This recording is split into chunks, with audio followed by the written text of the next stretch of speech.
coffee. You wake up, you brew it, you drink it religiously before doing anything else. But did you know your morning coffee ritual might have more in common with ancient sacrificial rites than you think? Here is my case for why coffee is satanic.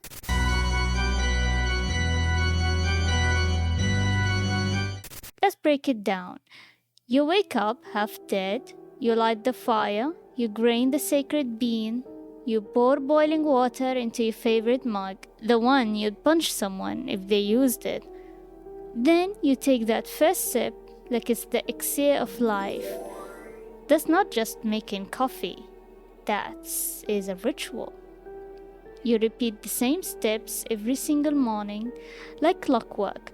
Same tools, same timing, same level of focus.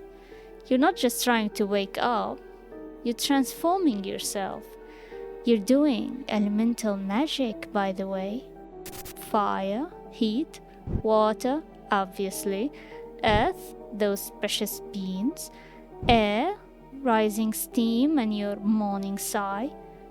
Boom! You just completed a classic 4-element alchemy. Congratulations, little wizard. True story. Coffee used to be called Satan's drink. Back in the 1500s, priests were freaking out because monks were too awake at night. They used to drink wine and nap.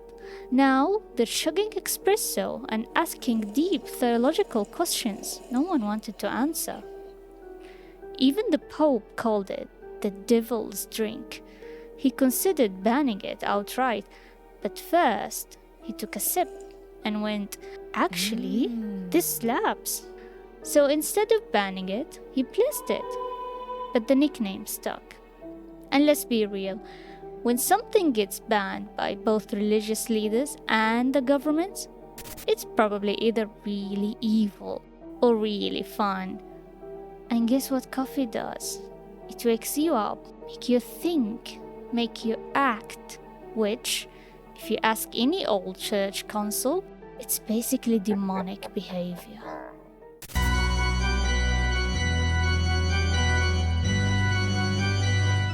Let's talk modern Satanism for a second.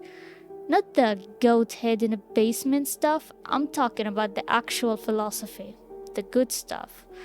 At its core, Satanism is about one thing: power through self-awareness, being your own god, owning your choices, taking control. Sound familiar? Because every morning you brew a potion, you drink it, and you become someone else. Someone who uses coffee instead of prayer to help answer emails without crying. That's not just a routine, that's transformation through will. That's magic, baby.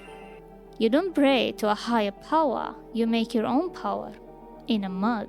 That's more ritual than half the prayer groups I've seen.